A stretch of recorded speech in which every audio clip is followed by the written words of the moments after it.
Yards across America are filled with old stuff, piled up everywhere. My job is to sort through the rubble and uncover the hidden treasures of the yard sale. I sort through the trash and turn crap into cash. Hi, and welcome to episode 9 of Pickin Vegas. I'm Mike. This is Dusty, and this is a show I do about the stuff I find at local yard sales and estate sales. This is the same stuff you can find in your neighborhoods if you get out there and dig it up like I do. Behind me is all the stuff I found.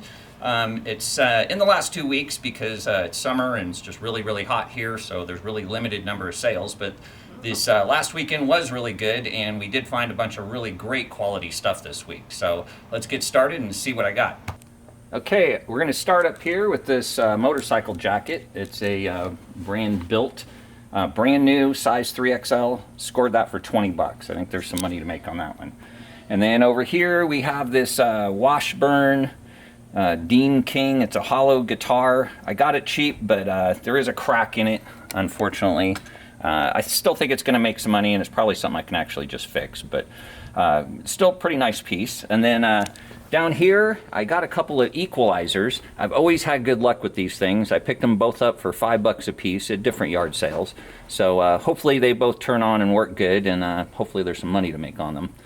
And then here, scored this little drum, little tom drum for $5. Not real familiar with it, but I think there's something there. And then across here, I got all of this brand new jewelry. It was all in a file box and bags and stuff, but all of it's brand new with price tags, everything, 25 bucks, and that included all these locks and a pretty nice tape measure, so not a bad deal. This is great stuff from my antique store. It's going to be really easy to price. I do a $5 jewelry shelf there, and it works really good. I think a lot of this is just perfect for that. We ended up with about 60 pieces for 25 bucks, so really cheap. Then I got this Cannondale bike. This is an older road bike. I've always had good luck with the higher brand bikes, and this was one of them. I scored this for $85. Everything appears to be in pretty good shape, so I don't really know what it's worth yet, but I think it's a lot more than 85 bucks. And then down here, we got this neat little picture with the presidents all over it. Kind of a cool thing. And it is dated on the bottom there at 1966. So kind of cool little thing. I don't think we paid more than a couple bucks for that. I got this guy for $1. Most people wouldn't know what this is, but it's an aerator for alcohol. They make them for wine too. I got it for $1. It's brand new in the box. I don't know currently what those go for, but I've sold them before, and they actually have some value to them. And then over here we got two cookie jars. I don't really like to buy cookie jars unless they're something like these guys. You got the Pillsbury Doughboy, cool M&Ms. Again, maybe $5 each we paid for them. They obviously need a lot of cleaning up. They're really grody, but I think when they're cleaned up, they're going to sell really good at the antique store. And back here, we have a Pirates of the Caribbean chess set, brand new. Got that for $5. And then we have this Jägermeister. Hopefully that's how you say it properly. It's a lighted advertising piece. We scored that for 15 bucks. Definitely some money left on that one. A bunch more video games. I even got some Xbox One and some Nintendo GameCube. All of these, no more than, most of them are $1, $2 each I get them for. Again, great stuff for my antique booth. And then starting over here, we did score a few more records this week. You know, these things come and go. We get them as we get them. And then over here is some Disneyland records we scored. It's a Small World and Singing Along with Bambi and stuff. So these are mostly, I don't think they're terribly valuable, but I think they got good graphics and they're kind of neat. So for the antique store, I think they're going to do good. We even picked up a kids one, a 78, which I rarely ever see anything like that. So kind of neat stuff. Again, $1 each on that kind of stuff. We have a couple radios. These little boom boxes can be really valuable these days. So a lot of people collect this stuff and want it for whatever reason. I got that one for $5. I don't think because of the condition of it, it's a kind of eBay collector's item. But I do think at the end. And then next to that is a little older radio with a clock in it. I got that for $2. The guy just took it out of his garage. So he said it still worked, and I think it's worth a couple bucks. Kind of neat item. And then below that, we have this dual subwoofer box. This is two 12-inchers. I see these things a lot. I don't buy these unless there's something really good in the box. And in this case, there is. These are Alpine Type R 12-inch subwoofers. I got this for $100. I haven't popped them apart to see exactly what the part numbers are yet, but I have a feeling there's some money to make on these. These are really good subwoofers, so these things can be quite expensive when they're new. And then next to that, down here on the ground, I picked up this projection screen. This is a widescreen version. It's brand new in the box. I got it for $5. I have no idea what I'm gonna do with this yet. Probably just resell it, I guess, but at $5, it was just a good deal. And over here, we got some old trains. I got this whole boxes full of cars and some other stuff in there. I picked it all up for $40. I'm hoping some of these little trains, these look a lot older than some of this stuff like this, hopefully have some value to them. I only paid $40 for everything, so I don't think there's any real risk here. And then picked up some of this kind of wrap material. I ship a lot of stuff. I got this for $5 and like this for $2. This stuff is pretty expensive, $20 or $30 a roll. So even at these yard sales, sometimes there's good practical items you can pick up for, you know, pennies on the dollar, so to speak. And this is another one of these, almost brand new Coleman camp stove. Scored that for $5. So you can't go wrong with this stuff. And to wrap up, the pallet sales are getting more and more interesting. We're starting to dig through those more. And we did find these 3 Legos brand new in the box at one of those. So we got all 3 for $20. I think there's a little money left on those. And I think I paid $3 for the other one at another yard sale. So always buying those Legos. So next we're gonna get started and do a little research. See if we got any good winners in here. See what some of this stuff's worth. Okay, first up is the little drum I bought. This is a 10-inch, what they call a tom drum. It is made by Pacific. Not a brand I'm really familiar with, but it seemed to be a pretty nice quality piece when I bought it. It does also have this bracket on top of it. It has a kind of a matte red finish. It's grubby and it's going to need to be cleaned up. And the head, the part that you would drum on, is pretty used. So I'm going to go ahead and buy a new one. It's very easy to change. You just pull these nuts off, lift this chrome top piece off, pop the old one off, put the new one on, tighten it back up like brand new.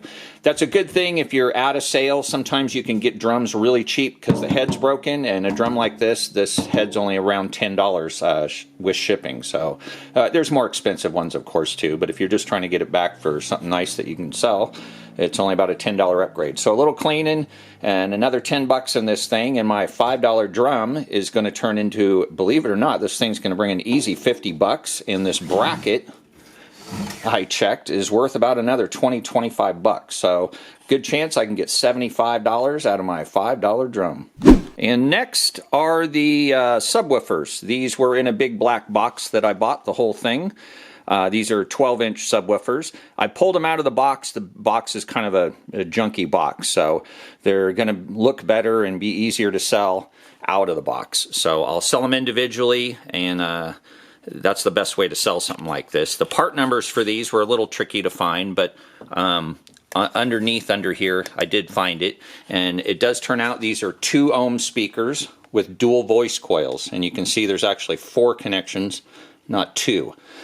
Sometimes you'll see them on one side and then on another side too. So, but what that means in the long run is these are worth a lot of money. These speakers will handle huge amounts of power, so they should be really easy to sell. Both are in great condition. I paid $100 for them. I expect at least 100 a piece out of them, and I might be able to get a little more than that. So I'll shoot higher and see what I get. But $100, $200, not a bad deal. These are the equalizers I bought.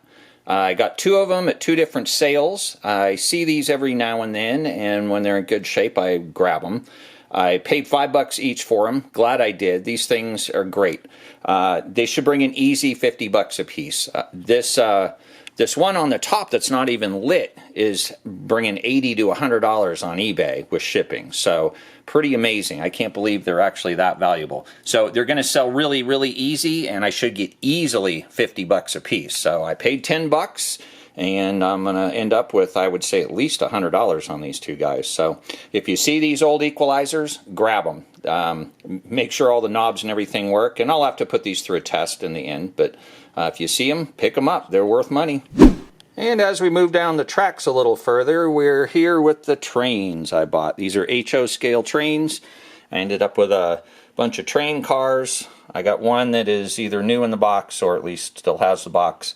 Little variety of some stuff. And these engines here are okay, and this one here is pretty much just crap. It's a Chinese holiday train that somebody has given a really nice custom paint job to, so it's very little value.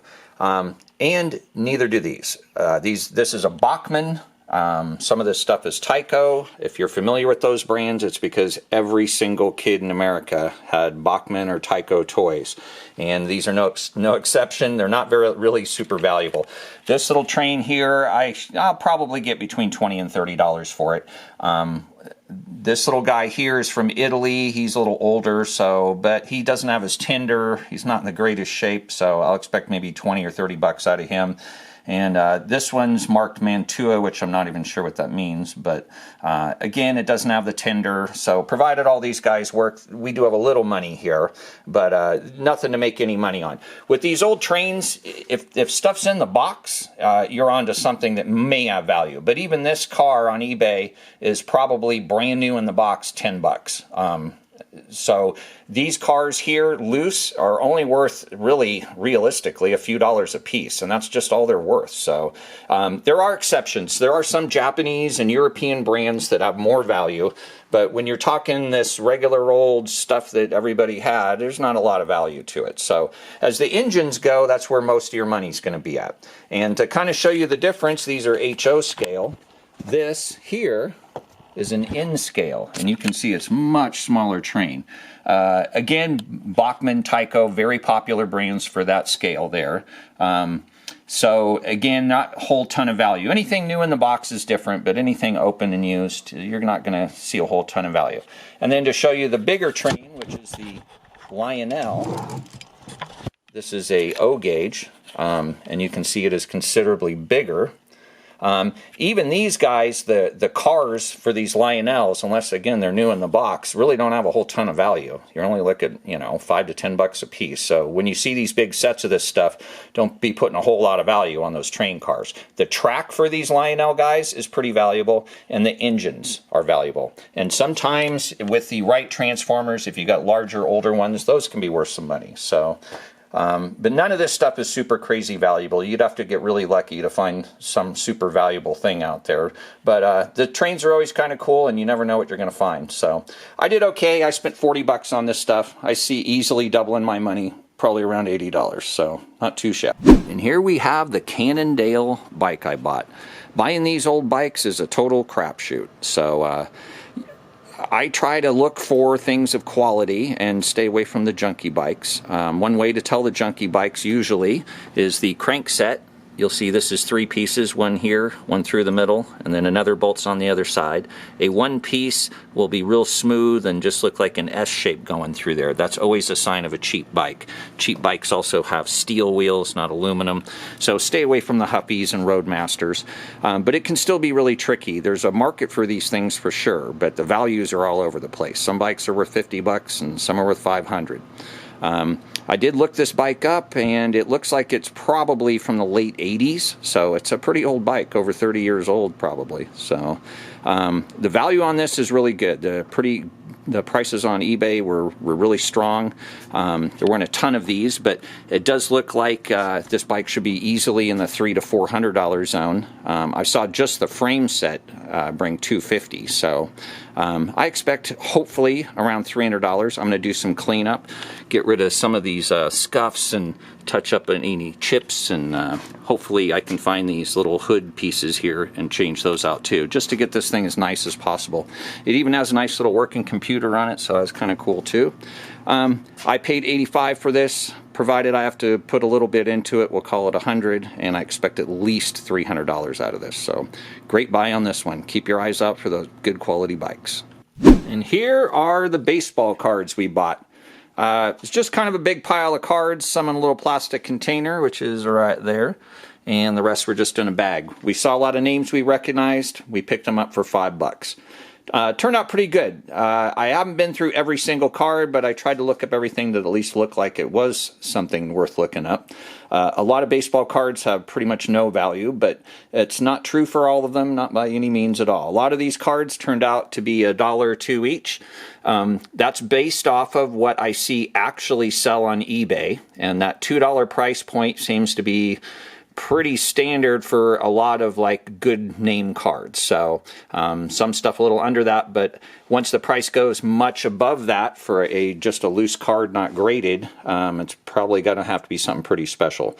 So overall, these turned out good. We actually have one card all the way back from 1959. So and that's got Willie Mays on it. Even this card's a little rough, but it looks like it'll bring an easy $10. Here's another Willie Mays here from 1972, and some other 60s cards. So kind of a good group of cards. Added up really good. From just what I priced out, I still have this many to go through. We're easily at a couple $100. And there was one good card in here that looks like we could be onto something. And it's this Ken Griffey Jr. Rookie card. It's in really, really nice shape. I do see there's this thing that's on there about this scar error. I don't know exactly what that means yet, but I do see on my card anyway, there is a scar. These are some of the prices this card has sold at. Now, granted, these are graded card prices, but it has sold for $14,000 and down around $2,000 to $4,000 as well. So it shows me the potential for this card is really good. I don't know enough about sports cards to even begin to know what makes this particular card valuable or not valuable. This is another card you can buy for $2 as well as thousands. So I'm going to have to get a little more educated and try to figure out why some of these special cards, what makes them so special and worth so much money. So it's kind of fun always going through this stuff. You never know what you're going to find in there. I have an extremely large collection of cards yet to go through, so this was kind of a good test run to get my feet wet and kind of get an idea how these things work. So we did pretty good. We're at $5. I expect easy $200 out of this stuff. And with this one, hey, who knows? Maybe we hit something big. So get out there and dig around. I wouldn't recommend always buying sports cards. Look through them first. Make sure that you at least recognize something in there, because a lot of this stuff's just been gone through and it's what somebody doesn't want. So in this case, we got lucky. This was the cards that somebody took out of the other cards and were the good ones. So check them out before you buy them. Okay, I thought I would go over some kind of tips and tricks on the different kind of sales out there. There's kind of 3 different kind of sales you're going to run into. You got estate sales, rummage sales, and traditional yard sales or garage sales.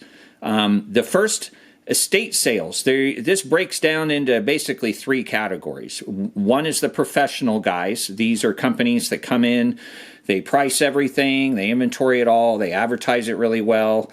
This is your typical regular estate sale. These are by far the hardest place to make even 10 cents at. These people know what they're doing. They price stuff really high. A lot of them are dealers themselves, so the really, really good stuff's long gone anyway. So I do attend those. You never know what you're going to find. Sometimes they miss stuff, but for the most part, the prices are really, really high, and they know what they got. So it's hard to find treasure when somebody already knows they have it. So the next is family estate sales. These can go 2 ways. You have the family that is liquidating things and thinks all of their stuff is extremely valuable and highly sentimental. And then you have the family who is liquidating things and wants everything gone, and the more you buy, the better. So you'll know right away when you get to these things, if everything's priced high, it's not going to go well. And I don't recommend spending much time at these kind of sales. You're better off to move on to a sale where they are looking to get rid of stuff so you can get some good deals. And then there's rummage sales. You'll see these at schools and churches and things. These are usually donated items from people in the church or the school to raise money for stuff. You can get good deals at these things because the people selling the stuff aren't sentimentally attached to it. They haven't looked up the price for the most part. So you got a pretty good chance of finding some decent stuff at those things. It's tough because it's donated stuff that's usually kind of junky, but you never know. So I found a lot of video games and like softball and baseball bats at these kind of things, and been able to make some money on that kind of stuff. But your best bet in the long run is always the traditional yard garage sale. These come in all shapes and forms, so do not judge the sale by the crap sitting there. Go up and look around. I watch people all the time. They drive up to a sale, they look for 10 seconds, and then they drive on. You're never going to see everything. You got to get out of your car, go up there and look. Sometimes stuff's in a box. Sometimes they haven't gotten everything out. You just never know. I mean, you're going to have sales where it's all kids' clothes, and ones where it's all tools, and ones where it's all old paint. Ones where you're like, why are you having a sale? This stuff's totally crap. And then you're going to run into some great ones where people have really good stuff and they're looking to move it. So there's a lot of pallet sales out there. These are still garage sales. They're in people's yards, but you'll see everything's brand new and you don't recognize any kind of brand of anything. So that stuff's hard to make money on too. And then you'll also find at some of these garage sales, they're again kind of like the rummage sales, charity sales where people have donated a lot of stuff for like a Boy Scout troop or whatever. And sometimes you'll find stuff there too. So I recommend you check all the sales. You never know what you're going to see. Get up there and look around. And when you're there, I don't recommend looking up prices on your iPhone or whatever. Right in front of people. If you have something that looks good, don't let them know. So what I do if I really like it and I want to look it up is I say, hey, I know a guy. Let me take a picture and I'll text it and see if he's interested. That buys me a little time to go look it up, and it's a lot better negotiating point when I'm acting like it's not even something I'm buying. So. And if you get to these sales and you see the prices are really high, it's going to be hard to negotiate. But if you get to the sale and the prices are low, quit asking prices. Just pile stuff up. You're going to get a way better deal. A lot of these sales, their main motivation is getting rid of the stuff and less about how much they can get for each item. So don't counteroffer, just if they're giving you great prices, pile it up. You're going to get a great deal in the end. And both you'll walk away really happy. So those are some of my tips and tricks. Get out of your car, go up to the sale, look around, and see what you can find. Okay, we're going to wrap up episode 9 of Pickin' Vegas. If you do find yourself in Las Vegas, make sure to go to the Downtown Arts District, to the Antique Alley Mall, and visit my antique booth in the center of the mall. Lots of great stuff in there. You'll have a really good time. We did spend a total this week of $457. We got some great quality stuff, and I do expect at least $1,800 back on all this. So another really good run of stuff. So I'm going to get out there and dig up some more treasure, and I'll see you next week with a brand new pile.